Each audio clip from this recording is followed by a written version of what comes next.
journal de la CAN ñu ànd ci ak professeur Cheikh professeur. journal de la CAN. oui waroon nañ dem Maroc def bon conférence de presse bi tàmbaleegul. tàmbaleegul 11h15 la waroon tàmbale actuellement Mali ñoom ñooy def conférence de presse. kon heureusement dara fuiteegul te may jot na si se passe. ma ne ko ci baal nañ la ko ay. non duñ ko baal dañuy xaar ba si kanam. Seydina Oumar génn si li nga nekk. wax dëgg mën nañu xaar ba ci kanam dañu xool Pape Thiaw wala coach bi lan lay teg. mais en attendant yow defal résumé rek bu ko defee ñu jàll après bu ñëwee rek. bu ñu mënee jël en attendant dañuy wax si la journée de demain parce que suba le quart de finale yi war a démarrer mu war a am ñaari rencontre la première rencontre c'est entre l'équipe nationale du Sénégal les Lions de la Teranga.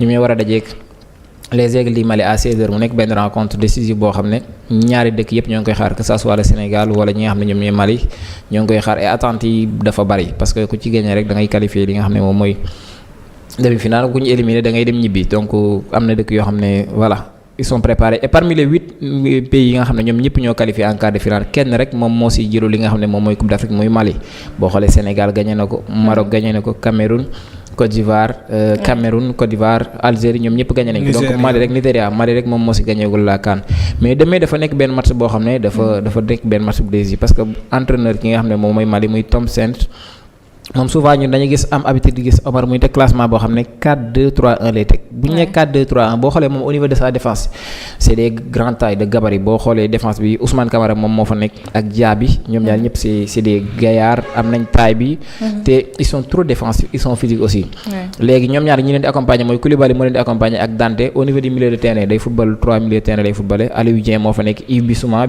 li nga xam ne moo nekk coéquipier Pape Matar Sarr mu nekk Tottenham ak Lassana Koulibaly ñoo fa nekk au niveau de l'attaque Sangaré moo fa nekk Doumbia ak Lassine Sinayogo nga xam ne moom moo nekk seen meilleur buteur actuellement marqué na 2 buts yëpp c'est des penalty yow Omar yaakaar nga ne équipe nationale Sénégal nan la war a duggee ci rencontre surtout ak équipe bi nga xam ne Mali dafay jouer 4-2-3-1 en quelque sorte dafay teg benn bloc bas lay jouer.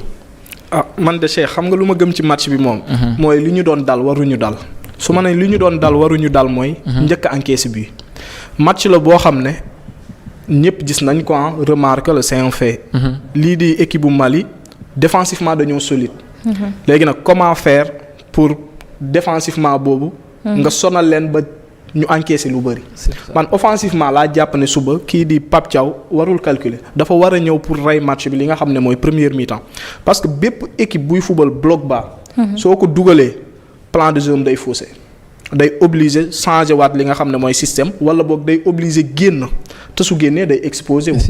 su ma ne day exposé wu mooy Ismaïla Sarr xam na ne heure bu amee contre attaque day yegg fi mu war a yegg. Iliman Ndiaye Sadio Mané de même que ki nga xam ne mooy Jackson. sur le plan du jeu Sénégal na ñëw football. li mu doon def bu mu ko mas a changer. foofu nag laay douter parce que coach yi des fois une fois que ñu génn phase de poule jëm feneen rek. chaque match da ngay gis leneen lu bees la ñuy jéem a andi. bu ñu réinventer li nga xam ne mooy roue bi li fi nekkoon on ne change pas une équipe qui gagne et la bonne nouvelle mooy Kalidou Koulibaly dina ñëwaat. Kalidou Koulibaly su ñëwee mooy défensivement tamit li ñu ñàkkoon ci match bële te mu nekk benn faille bu nga xam ne ñëpp ko gis. mooy le cas de Seck relancer kii xawoon na des peut-être que Koulibaly su ñëwee dina kii beneen bi mooy dafa am benn fait bu am tamit muy Jacobs. ak ki nga xam ne mooy El Hadj Malick entrée bi mu def la fois passée.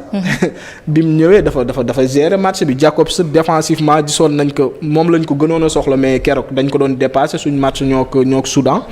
mais aussi offensivement joxatuñu dara li ñu doon xaar ci moom. est-ce que jotul tamit El Hadj Malick ñu jox ko li nga xam ne mooy sens mu fubal. côté milieu terrain bi RAS. jàpp naa ne actuellement gis nañ suñu milieu terrain. muy Gana Gueye Pape Gueye ak ki nga xam ne mooy. Habib Diarra loolu mënatul changer. ndax ki nga xam ne mooy kii day ñëwaat.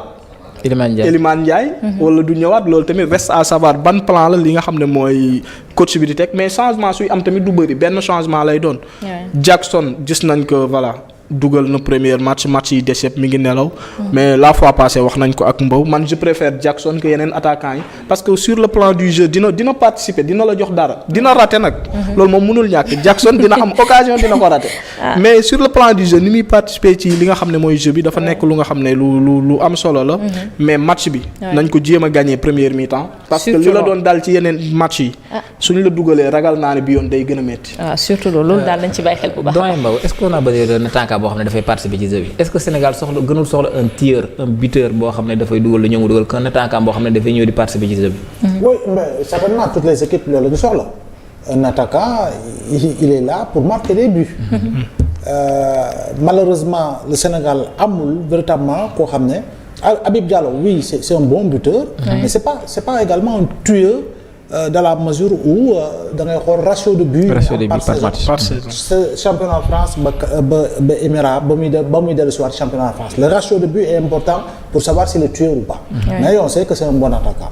Le profil c'est un profil type du 9 bi nga xam ne bon c'est un 9 pointe boo xam ne moom day samp toujours. léegi football moderne bi c'est rare nga gis.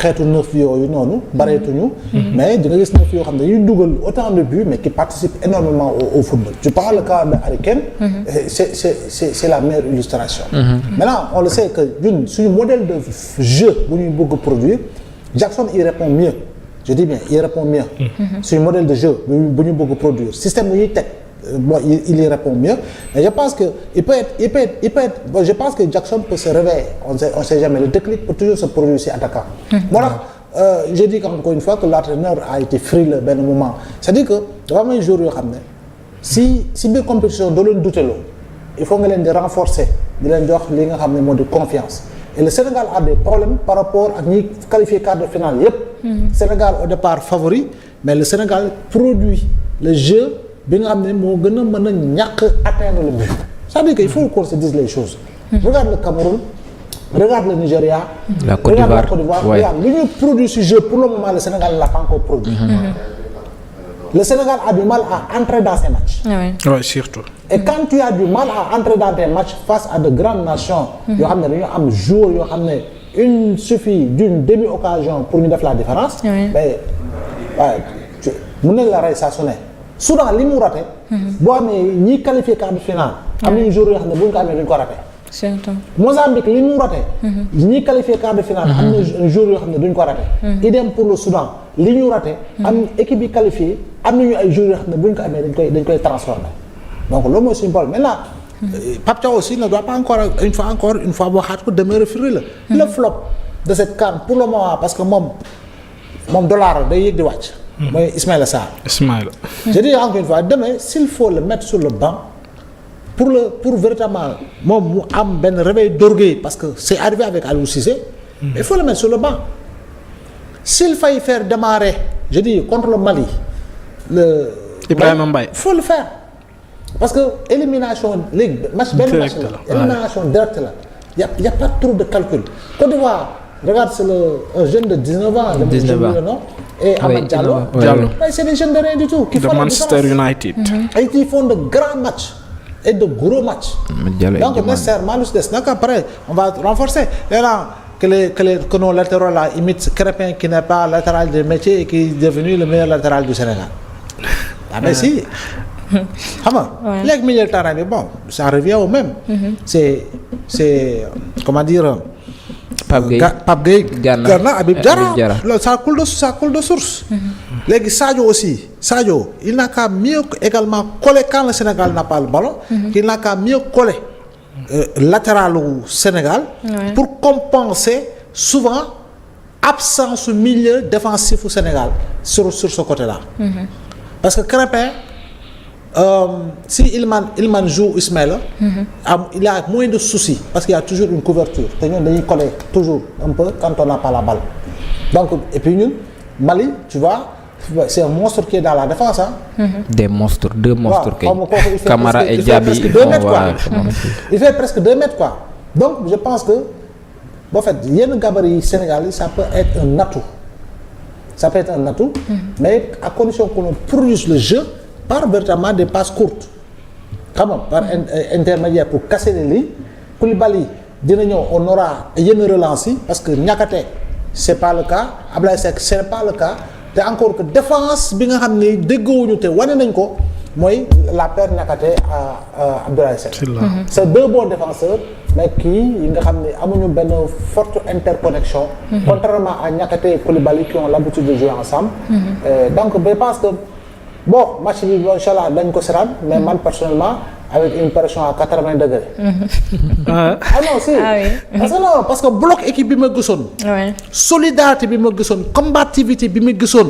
2021 au Cameroun gisuguma ko.